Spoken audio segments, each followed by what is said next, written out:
Hi, I'm Theresa Bruno, the host of the Soul Talks podcast.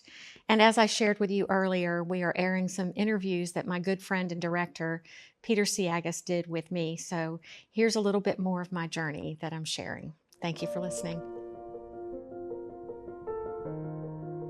So your arm freezes up. You're in a cast for a year. You get the cast off. It's not the same as it was before. Have surgery. What What do you do with your What do life? you do? You're no longer the girl who plays I'm the not piano. the darling anymore. You're not that person. What do you do? You had to reinvent yourself. What did you do? It was terrible.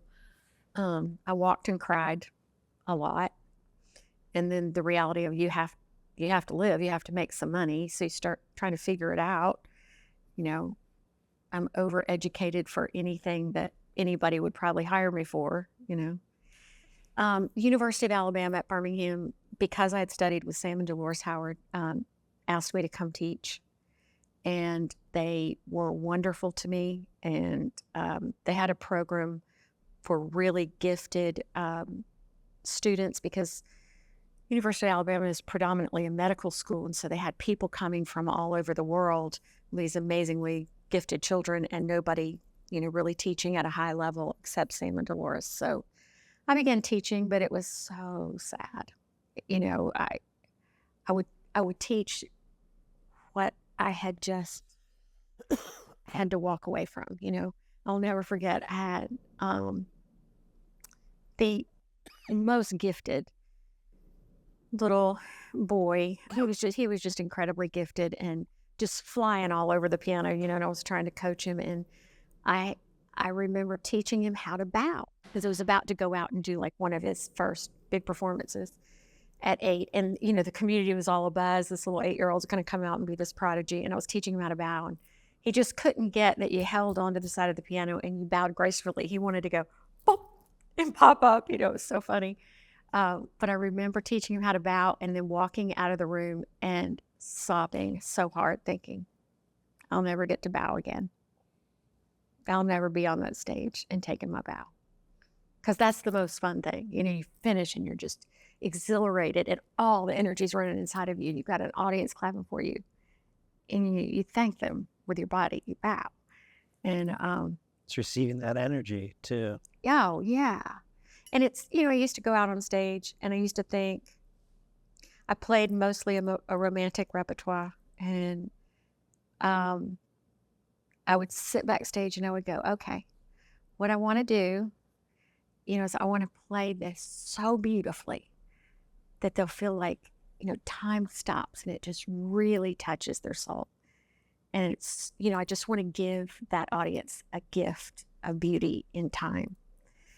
And that was, I loved the feeling, and I loved being on stage and hearing it get quiet, and knowing that people were just coming into the music. So then what happens? Life does this as you're trying to figure it out. I really did not love teaching, and they offered me a full-time position. Again, it's kind of like the University of Texas, and so many things that I'd done before, I said no to a great job and went, I got to learn how to make a living. A friend of mine had taken me to an Addie's show. I didn't know anything about advertising and marketing, but it was it was an award show for people in the marketing industry, and it was showing commercials. And I sat there and thought, well, at least I could write the music for it, And I was really intrigued by, the copy and how artfully it was written. And I thought, I think I could do that. And it was still in the kind of the creative vein, right? It was totally creative. But I had no experience. I didn't have a way to get a job. And so I went to an ad agency director I'd heard of one of the bigger agencies in Birmingham. And I said, I need to figure out my life and work. And I'm really smart and educated, but I don't know how to do anything you do. But I know I need to and want to. Would you let me work for you for free? And after a few expletives, and I stood up to him because he just thought I was playing a game with him. I mean, who offers to work for you for free, right? Right. And then he allowed me to come into that agency for the better part of a year and be mentored, through all the departments. And then from there, I went to another really big agency. And from there, I went to Regions Bank. As what position? What were you doing? Regions Bank, I was advertising director. And then from Regions Bank, I started my own agency. So I opened my first business at 29. And when did you meet the love? 29. Yeah. Tell me about that. Oh, it was really so sweet. I'd had some early success in the ad business that was kind of unprecedented, and I'd gotten a national Addy, which for Birmingham, Alabama was a really big deal because they didn't get many of those. And so James' family owned two very large businesses. One was a grocery chain named Bruno's, and the other was a drugstore chain named Big B Drugs. And so James' dad had heard about this little girl who was doing really cool work in the marketing business. And their numbers, it was already a public company, but they were going through a slump and their numbers were flat. I didn't know who the Brunos were. I didn't know to be awed and that I was sitting down with this great entrepreneur who had made all this money. I just knew that this man called the office and asked me if I would come have a meeting with him. So I go by myself to go meet with Anthony Bruno. And I looked a lot younger than my age. And I don't know how that man, I admire him a lot because he treated me so respectfully. And he just basically said, Theresa, this is what's going on with my business. And I hear you have a lot of good ideas. What would you do with it? I was like, okay, that's the test. The long and the short of it was he hired me to do a campaign, to test. And so he asked me to come back into their business and present what I was going to do, that campaign, to all of their executives. Well, it was a really big business, and it was the biggest conference room I'd ever been in. And unbeknownst to me, James' dad already thought that I was the right one for his son, who was working in Atlanta, running the Atlanta part of the business. And so I walked into this huge conference room. I was the only woman there. And I'll never forget, I was wearing this little red suit, that crossed over here. I was trying to be the perfect little professional, and a fake gold necklace. And I noticed James at the end of the table, and I promise you, I thought this. I mean, I'll never forget the thought that ran through my head. I thought, I'm going to marry him. And there was just this immediate, but then I thought, oh, you're being a dumb girl, just stop. And so then I have to make this presentation. I'm trying not to look at him. And in the middle of the presentation, I'm holding up my little blackboards and explaining what the commercials are going to look like. And my fake gold necklace fell. It came unclasped, and it just fell down into my cleavage. And I'm in a room with all these men, and I just didn't have anywhere to go with it. I just had to kind of reach it and take it out and keep going. But anyway, I had been in the middle of editing a commercial when I left to do that presentation, and I went back into the studio. And when I got there, the receptionist said, there's a guy on the phone for you, and he's been holding you for 20 minutes. And it was James. And he said, can you go to lunch? And I said, no, I'm working. No. He said, I'm on my way to get you. And I was like, I don't know if I like this. But it was pretty immediate. And then we married a year and a half later. Wow. So let's back up a little. We brushed on the Bruno family. Tell me the story. So it was 4 brothers? There were 8 brothers. 8 brothers. I think it was 8 brothers. Italian immigrants? Italian immigrants, first generation. I don't think all the brothers were born in the U.S., but James' dad was, but I think some of them were born in Italy. I might have that fact wrong. And the parents came here. A lot of Italian immigrants came to Birmingham, Alabama to work in the steel industry. It was kind of the mini Pittsburgh at that time. And that's how his grandparents came to America.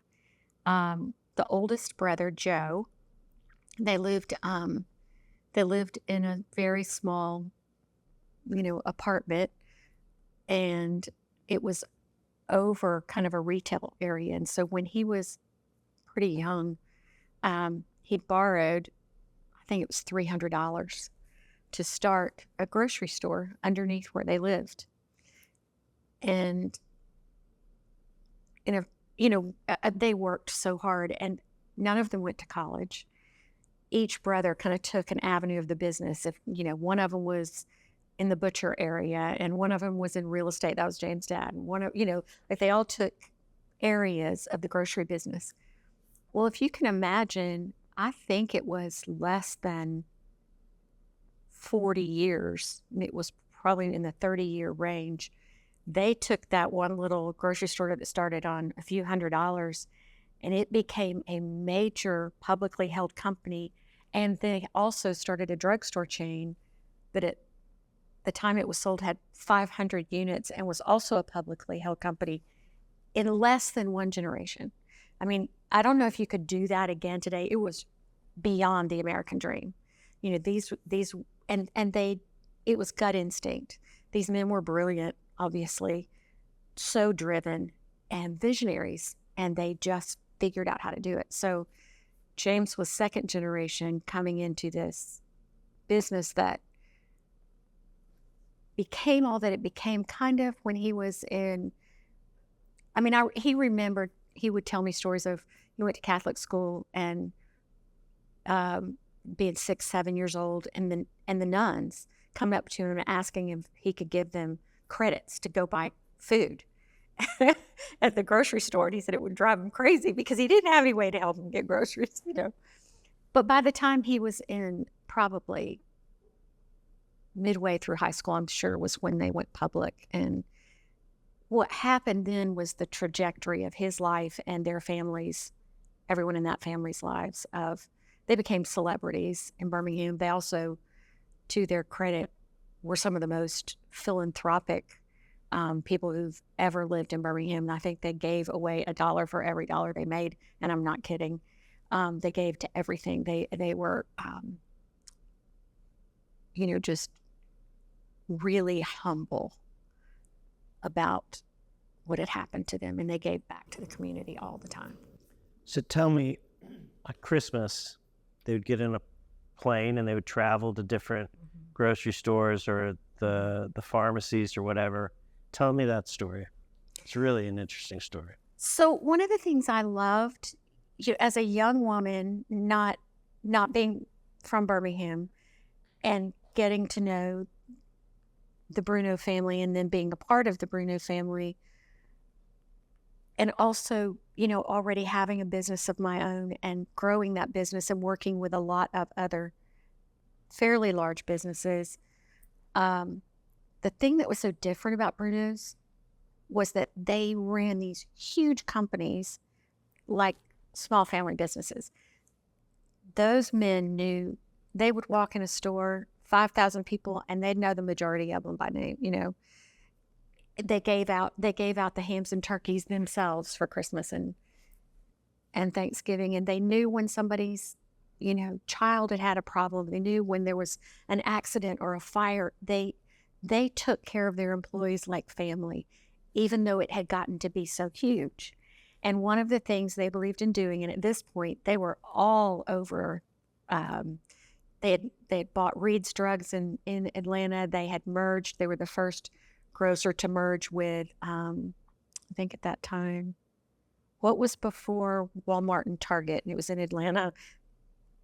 Anyway, they had put a grocery in, one of those big boxes. So they were a very, very large company, but they believed in going to every single store they had at Christmas time and shaking the hand of every employee in the business. So there were 2 planes in the air. It was Christmas, a couple weeks before Christmas, and one of the planes had two of James' uncles and all of the executive staff on the plane, and they were flying over Atlanta and decided to make another turn to look at some of the properties they'd just bought. It was a very foggy morning, and the plane slammed into a mountain called Lavender Mountain. and everyone was killed. And James's dad was not one of them. James and his dad were touring on another plane. And so for a lot of hours that day, we weren't married yet. And for a lot of hours that day, I was called out. I was at South Trust Bank in a meeting. And I'll never forget, someone I didn't even know quietly came into the meeting and said, Theresa, I need for you to come with me. I had no idea, why. And she sat me down and told me what had happened and that they didn't know if James was on the plane. So it took a long time to know. And then what happened? Well, there was a real big scramble because, they had lost not just James' uncle, Angelo Bruno, was running the company. Lee Bruno was in charge of, a big chunk of the company, but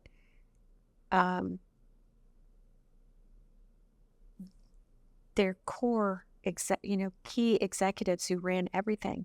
I mean, it's like having the upper portion of this huge public company just wiped out. And there weren't really, people were of course in training, but nobody anticipated anything like that could ever happen. And so there was such there was such sorrow, there was such disbelief. Everybody's lives were upended, and then it was trying to find a way to keep those companies running. James' cousin, Ronnie Bruno, stepped in. He was very young to take on that responsibility. I think Ronnie was 39 or 40, and he stepped into his dad's place and did a phenomenal job. Ultimately, Bruno sold first to KKR, which was a big Australian company, and then it has sold many times since and now no longer exists, sadly. So those were really, really difficult and sad days.